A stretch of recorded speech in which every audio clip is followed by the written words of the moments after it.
Nobody expected trouble that afternoon. The sun was calm. The streets were quiet. And Kamsi was only running a simple errand for her mother. Then a stranger stopped her. "Please help me pick what fell." She bent down kindly. But the girl who bent was not the same person who stood up. In fact, she didn't stand up at all. Because in the blink of an eye, Kamsi turned into a goat screaming for help. And the man who asked for assistance started dragging her away into the unknown. Kamsi was one of those children people wished they had. She was gentle, respectful, soft-spoken, always smiling, always willing to help. She wasn't the type to talk back or complain. If her mother said, "Kamsi, please get me something," she would already be halfway out the door before the sentence ended. Everyone in the neighborhood knew her as the well-trained girl who never gave trouble. She lived with her mother, Mama Kamsi, in a small but peaceful community where people still greeted each other and children still played outside until sunset. They didn't have much, but they had peace, the kind of peace that makes you feel safe sending your child down the street alone. That afternoon, the whole house smelled like soup. Mama Kamsi was preparing a pot of ogbono soup, and as she stood over the pot, she turned it slowly with a long spoon, humming softly under her breath. But she suddenly frowned and tapped the spoon against the pot. "Ah, stockfish has finished," she murmured. "How will I complete this soup like this?" She looked toward the door and called out, "Kamsi!" The girl rushed in immediately, wiping her hands on her dress. "Yes, Mummy? Please go to Mama Ozzy's shop and buy small stockfish for me. I need it now." Kamsi nodded so quickly her braids bounced. "Okay, Mummy." Mama Kamsi smiled slightly. "Hurry and don't waste time. The soup is almost done." "I won't," Kamsi said, already slipping her slippers on. She dashed out of the house and followed the familiar road to Mama Ozzy's wooden kiosk. The sun was warm, the wind gentle. It was the kind of afternoon that felt safe. She arrived at the kiosk, greeted Mama Ozzy politely, got the stockfish, collected her change, and began her journey home with the small nylon bag swinging lightly in her hand. She hummed as she walked, kicking little stones along the roadside, thinking about the hot soup and the fufu her mother would make later. She imagined herself carrying 2 plates inside for her and Mama to sit and eat together. To anyone watching her, she looked normal, just a happy girl walking home, minding her business. But life has a way of twisting without warning. Sometimes danger hides in the quiet places. Sometimes trouble waits in the most ordinary moments. And Kamsi, sweet, innocent Kamsi, was walking straight into something she could never have imagined. She was just 5 minutes from home when her steps slowed. The road ahead looked emptier than usual. It was that particular stretch people avoided during late hours, not because it was dangerous, but because it was too quiet, too lonely. But Kamsi wasn't afraid. This was her neighborhood. Nothing bad ever happened here, at least not until that day. She shifted the nylon bag to her other hand, took a deep breath, and kept walking, unaware of the eyes watching her from ahead. As she stepped further onto the lonely stretch, she noticed a man walking not too far ahead of her. He looked like someone in his mid-40s, tall, slightly bent at the back, looking helpless, and holding a small traveling bag. At first, he acted as if he didn't see Kamsi. He kept adjusting the bag on his shoulder, muttering to himself. Then suddenly the bag slipped from his hand and dropped on the ground. The man stopped, turned around quickly, and looked straight at Kamsi. His voice was gentle, too gentle. "My daughter, please help me pick that up. My back is paining me." He placed one hand on his waist as if in discomfort, wincing like someone who couldn't bend. Kamsi paused. Her mother always taught her to help people, and this man looked harmless, respectable, like someone anyone would pity. Innocently, she stepped forward slowly, the nylon bag of stockfish still in her left hand. "Okay, sir," she said softly. The man smiled. But something about the smile didn't reach his eyes. As Kamsi bent down to pick the small bag, everything seemed normal. There was nothing strange about the bag, nothing strange about the road, nothing strange about her actions. But the moment her fingers touched the bag, everything changed. The scariest thing happened. In less than a second, and so fast the human eye could barely register it, Kamsi disappeared. Gone, vanished, and standing where she had been a moment ago was a goat. A small white goat with frightened eyes. Its legs trembled. Its body shook violently. It cried out, but the cry didn't sound normal. It sounded like a human being trapped inside. The man didn't act surprised, not even a little. He reached into the fallen bag, pulled out a rope, already prepared, and tied it around the goat's neck with a speed that made it clear this wasn't his first time. The goat cried louder, dragging its hooves against the dusty ground, trying to pull away. But the man tightened his grip and began dragging it quickly. To anyone walking by, it looked like an ordinary goat being stubborn, nothing unusual. People saw goats dragged every day, but this one cried differently. Its tears fell like real tears, clear, heavy drops sliding down its face. The goat screamed again, high-pitched, desperate, the kind of cry that should have made anyone stop. But people were busy, people were tired, people were rushing home. No one really looked, no one really listened. The stranger moved faster, dragging the goat toward the bend where trees covered the view. He kept his head down, avoiding eye contact with anyone. And the goat, Kamsi, cried again, fighting with all the strength left in her small, transformed body. If anyone had stood close enough, they would have heard the cry differently. Not like a goat bleating, but like a child calling for help. The stranger didn't look back once. He tightened the rope even more and whispered under his breath, "Another one." He dragged her faster, and the quiet road swallowed them both.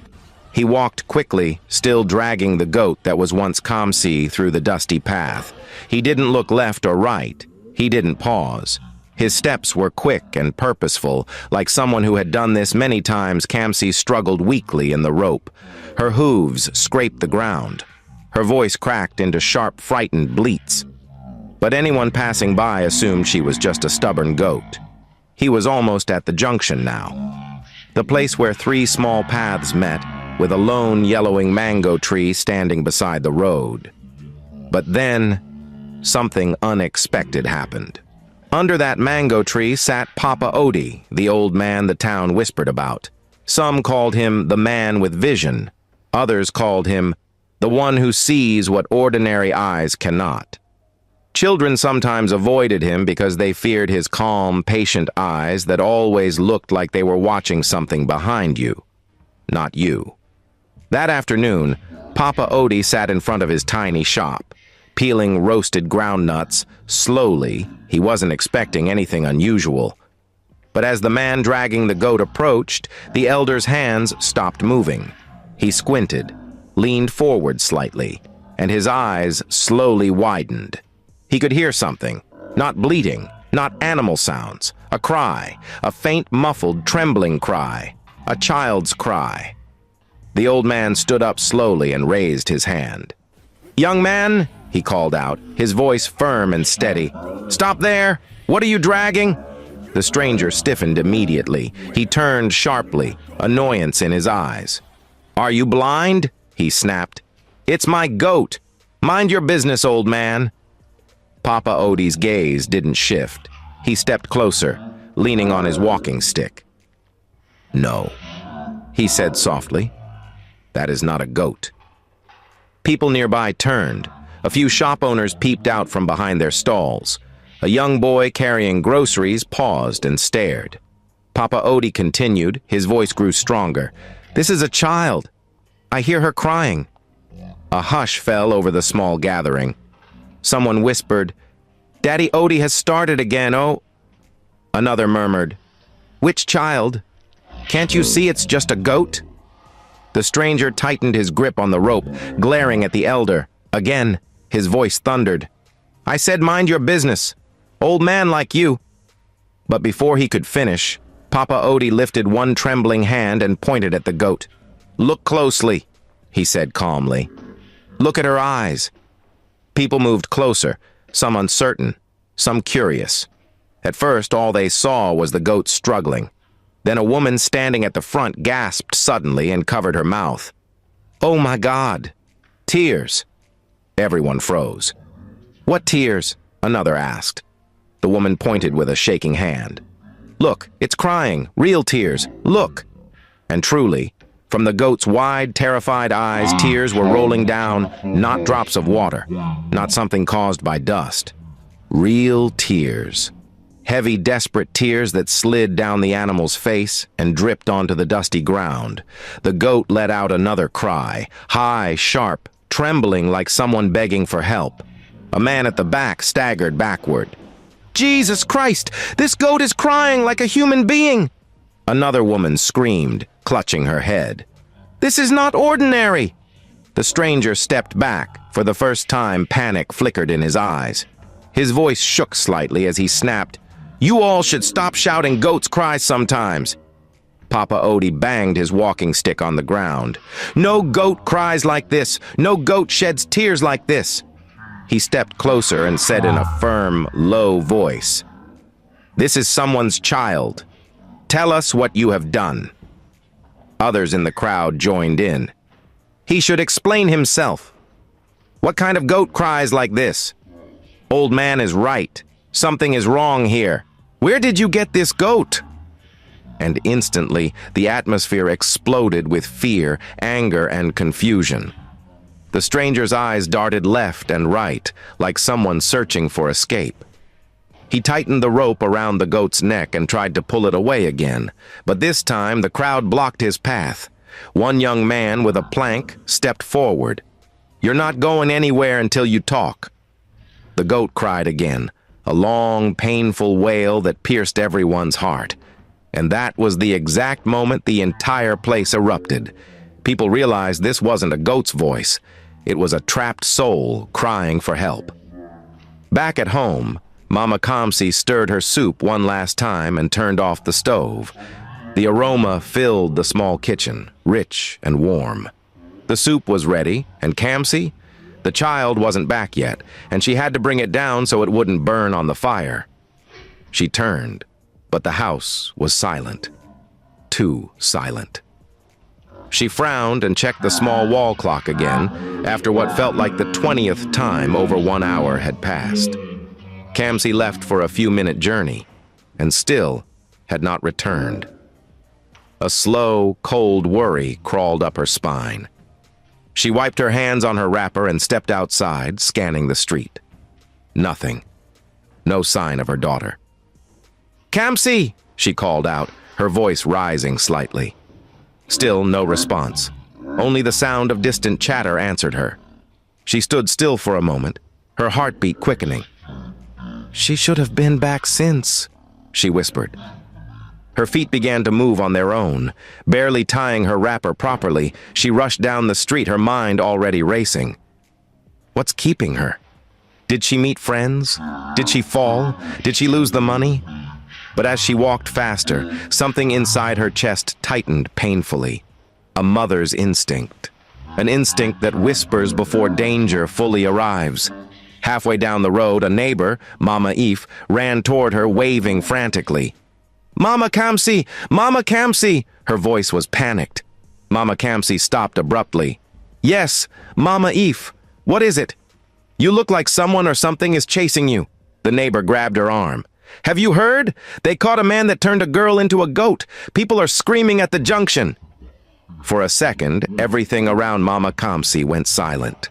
Her ears rang loudly. Her legs trembled. Turned? Who into a goat? She whispered. The neighbor shook her head. I don't know, but people are shouting. They said the goat is crying like a human being. Mama Kamsi's throat tightened. Her vision blurred. No, she whispered. No! No!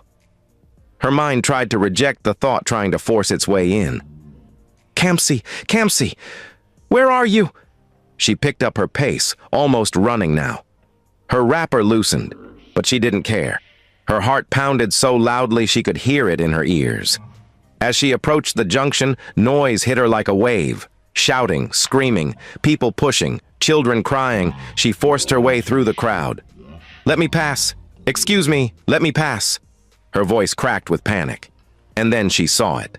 A man being beaten by the crowd, people kicking him, pulling him, shouting curses. But Mama Kamsi didn't look at him. Her eyes were drawn to the goat tied beside him, a small white goat terrified, crying like a child. But that wasn't what shook her to her bones. It was what she saw. Her eyes slowly moved to the goat's neck, and her body stiffened completely, hanging there, glistening under the sun, was a necklace, Kamsi's necklace. The brown beaded necklace her little girl wore every single day, the one her late grandmother gave her, the one she never removed. Her voice ripped out of her chest, raw, broken, full of unimaginable pain. "That's my daughter, my Kamsi!"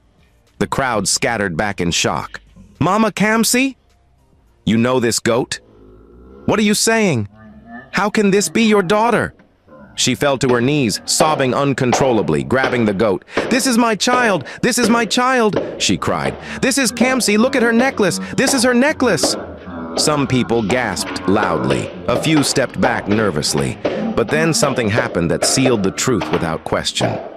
Mama Kamsi held the goat's face gently, tears dripping onto its fur, and she murmured softly, "Kamsi, my daughter, it's me. It's your mother. Kamsi, answer me." And at that very instant, the goat shivered. Its breathing hitched. And then, in a helpless, terrified voice, it bleated loudly, directly at her like a child calling mummy. Women screamed. A man fell to the ground in shock. Someone fainted. People shouted, "Blood of Jesus!" It's true. The goat is answering her. This is a child. Ah, abomination! The truth struck everyone with full force. They realized the goat wasn't a goat at all. It was Kamsi, and the man they caught was no ordinary stranger. He was a monster hiding in human skin. At that moment, chaos swallowed the entire junction.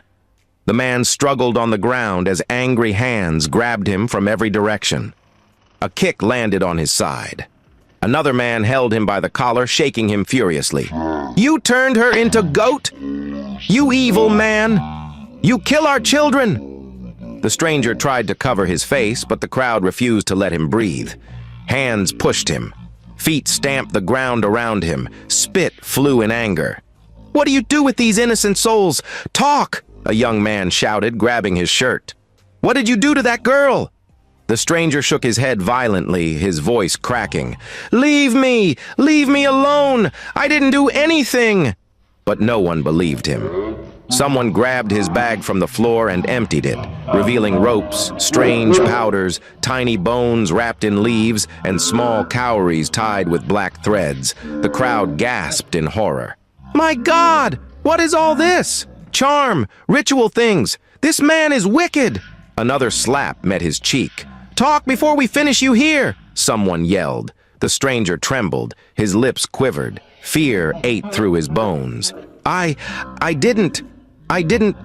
A hard blow landed on his back. A woman hit him with her slippers. Children picked stones and threw at him. The pressure became too much. His lies crumbled.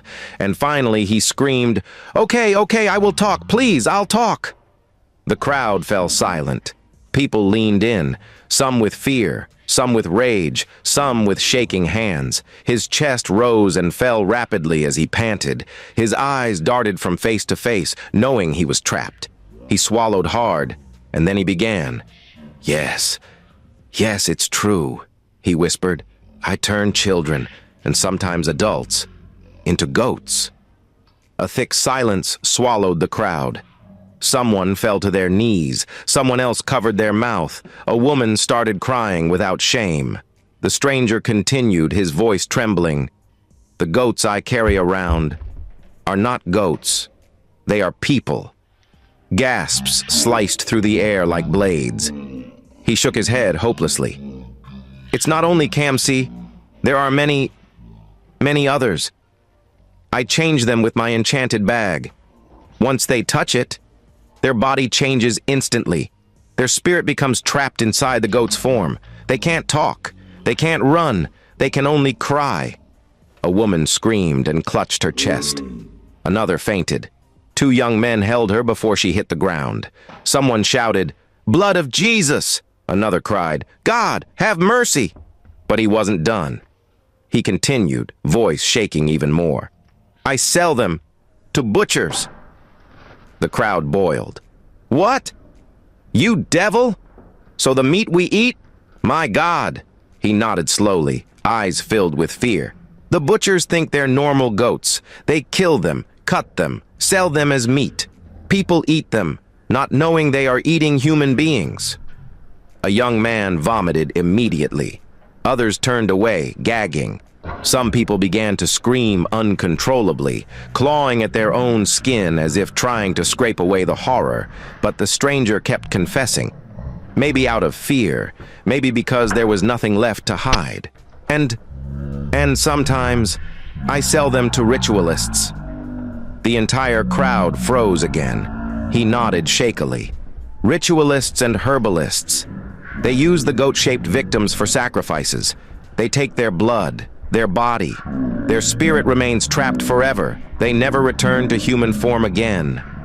People cried openly now. Mothers held their children close. Some covered their kids' eyes. Others knelt down, praying loudly, weeping into the dust. The man continued, "I don't need much to turn them. Just one touch. Once they touch my bag." He pointed weakly at the dropped black bag beside them. "Their soul leaves their body. The magic completes itself." Someone picked the bag up and threw it far away, shouting, "Abomination!" The stranger winced, folding himself like a child, waiting for death. People surged forward again, beating, pushing, kicking. "Wicked man! How many lives have you destroyed? Monster! You will die today!" But before the crowd could tear him apart, someone shouted, "Wait! What about the girl? What about Kamsi?" Everyone turned. Mama Kamsi clung to the crying goat, her tears falling endlessly. Someone shouted, "If he did it, he should undo it." Another screamed, "Bring a pastor, bring someone who can break the curse." The crowd paused. The man was tied with ropes. People stepped back from him, but didn't let him move an inch. They didn't trust him, not even to breathe wrong. Someone yelled, "Call Pastor Obina! He lives 2 streets from here!" People scattered, running in different directions to call the pastor. Kamsi bleated again, soft, tired, weak, and her mother rocked back and forth on her knees, holding her gently as if that alone would keep her alive. The atmosphere was thick with fear and desperation. No one imagined evil could look so ordinary. A few minutes later, the crowd parted quickly as Pastor Obina arrived. Tall, serious, his Bible in his hand and sweat running down his face from running. He didn't waste time with questions. "Where is the child?" he asked. Mama Kamsi held out the goat with trembling hands. "It's my daughter. Please, Pastor, save her." The pastor's face tightened with pity. He placed one hand on the goat's head and closed his eyes. He breathed in deeply. Then he knelt beside Kamsi and opened his Bible. The crowd formed a large circle. Mothers held their children. Men stood still, silent, watching. Even the wind felt heavy. Pastor Obina began praying. "Father, this child was created in your image. No evil shall take what you have made." His voice grew louder. "Every darkness that changed her shape, every hand of wickedness that turned her destiny upside down, I break it." The goat jerked violently. Mama Kamsi screamed and held tighter. Pastor continued praying with authority. "Spirit of witchcraft, spirit of manipulation, spirit that turns man to animal, I command you, release her now." A sudden gust of wind blew across the circle. People shivered. Some fell to their knees. The goat twisted, crying louder than before, not like an animal now, but like a human sobbing through trapped lungs. Pastor Obinna placed both hands on the goat and shouted, "Kamsi, in the name of Jesus, come back!" The goat convulsed. Once, twice. At that very moment, a bright flash, like a rush of light, burst through the circle and people staggered backward. Mama Kamsi screamed. The crowd gasped. The ground seemed to shake beneath them. Then, silence. A soft gasp broke through. Right there, where the goat had been, lay a little girl curled on the ground, trembling, crying softly. It was Kamsi. Her clothes were torn, her skin cold, but she was human again. Mama Kamsi fell on her daughter, screaming and crying uncontrollably. "My child, my Kamsi. Ah, God, I thank you." The crowd screamed in shock. Some cried. Many dropped to their knees. A few ran away shouting, unable to believe their eyes. Kamsi opened her eyes slowly, confused and scared. "Mummy," she whispered weakly, and the whole community witnessed a miracle no one would ever forget. The entire community erupted. Some screamed, some cried, others simply collapsed to their knees, overwhelmed by the sight. But the relief did not soften the rage boiling in everyone's chest. The evil man, still tied like the criminal he was, tried to crawl backward as the crowd surged toward him again. Someone shouted, "After all the children you have killed, you think you'll go free?" Another grabbed a stick. A young man punched him straight in the jaw. A woman slapped him so hard her wrapper almost fell. He screamed, but no one felt pity. The vigilantes stormed in, pushing through the mass of furious voices. "Enough! Enough! Leave him!" one of them yelled, dragging the man's collar. "We need him alive for questioning." But that did not stop the crowd. People were still shouting over each other. "He should die! Beat him! He changed children to goats. That could have been my child." "Wicked man!" the vigilantes struggled, but eventually overpowered the crowd and pulled the man away, dragging him by the rope bound around his wrists. His face was swollen, bleeding, dirty. His once confident eyes were now filled with fear so deep that even the sunlight looked like punishment to him. They pushed him into their van and locked the doors. People banged on the windows, screaming insults and curses, but the van sped off before anyone could break in. And then the community held its breath. Justice had begun. Hours later, the vigilantes returned with the police to the man's house, a small compound at the edge of town. People ran behind them, desperate to see what secrets that house might hold.